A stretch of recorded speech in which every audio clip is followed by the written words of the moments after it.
நாடாளுமன்ற வரலாற்றுல இது இன்னொரு கருப்பு நாள். இதற்கு முன்பு விவசாயிகளுக்கு விரோதமான ஒரு சட்டங்களை எங்களுடைய போராட்டங்களை மீறி மோடி அரசாங்கம் நிறைவேற்றிருக்காங்க. அதுக்கப்புறம் விவாதமே இல்லாம தொழிலாளர் நல சட்டங்களை எல்லாத்தையும் ஒண்ணு சேர்த்து தொழிலாளர்களுக்கு விரோதமாக அதை நாளே கோடா கொண்டு வந்தாங்க. அதுக்கப்புறம் இப்பொழுது கிராமப்புறத்தில் இருக்கிற ரொம்ப ஏழை எளிய மக்கள் தான் 100 நாள் வேலைக்கு போறாங்க.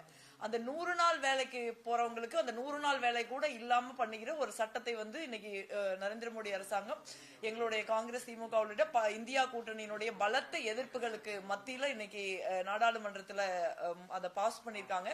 ரொம்ப மிகுந்த துயரமும் மனவேதனையும் வருத்தமும் அளிக்கக்கூடிய ஒரு நாளா இன்னைக்கு இருக்கு. காங்கிரஸ் தலைமையிலான யூபி ஆட்சியில அன்னை சோனியா காந்தி அவர்கள் மன்மோகன் சிங் அவர்களுடைய முயற்சியில 100 நாள் வேலைவாய்ப்பு திட்டம் கொண்டு வரப்பட்டது. அது ஏதோ எத்தனையோ திட்டங்கள் அரசாங்கம் மக்களுக்கு கொடுக்குறாங்க. சிலது நல்லா நடக்குது, சிலது நல்லா நடக்க மாட்டேங்குது. ஆனா அப்படி இல்லாமல் இது ஒரு சட்டமாக இது கொண்டு வரப்பட்டது. ஒரு வேலை வாய்ப்புங்கிற மாதிரி இல்லாம வேலைக்கான உரிமை அப்படின்னு சொல்லி இந்த சட்டத்தை நம்ம கொண்டு வந்தோம்.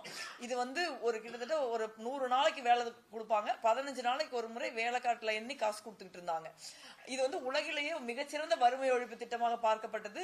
அன்னைக்கு இருந்த காங்கிரஸ் அரசாங்கம், யூபி அரசாங்கம் ஒரு 30 கோடி பேரை வறுமையிலிருந்து 10 ஆண்டுகள்ல எடுத்தாங்க. அதுக்கு இந்த சட்டம் ஒரு மிகப்பெரிய உறுதுணையாக இருந்தது. ஆனா இன்னைக்கு இந்த சட்டம் நரேந்திர மோடி அவர்கள் ஆட்சியில இல்லாமல் ஆக்கப்பட்டிருக்கிறது. எப்பவுமே இந்த 100 நாள் வேலைக்கு 100% நிதியை மத்தியில் இருக்கிற ஒன்றிய அரசாங்கம் தான் தருவாங்க.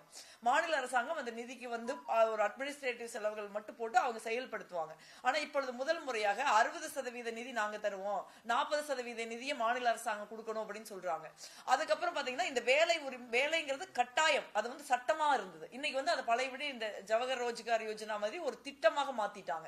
அதனால வேலைக்கான ஒரு மக்களுடைய ஏழை எளிய கிராமப்புற மக்களுடைய உரிமை, பெண்களுடைய உரிமை, மாற்றுத்திறனாளிகள் உள்ளிட்ட வயதானவர்கள் தான் இந்த திட்டத்தில் வேலை செய்யறாங்க. அவர்களுடைய உரிமையை நரேந்திர மோடி அரசாங்கம், பாஜக அரசாங்கம் பறிச்சிருக்காங்க.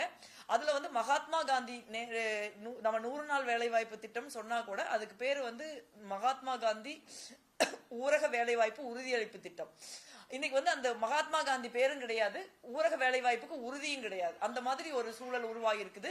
ஒரு நாட்டுல ஒரு தேசப்பிதாவோட பெயரை ஒரு திட்டத்திலிருந்து நீக்கிறதுங்கிறது எந்த விதத்திலும் ஏற்றுக்கொள்ள முடியாது. அதை விட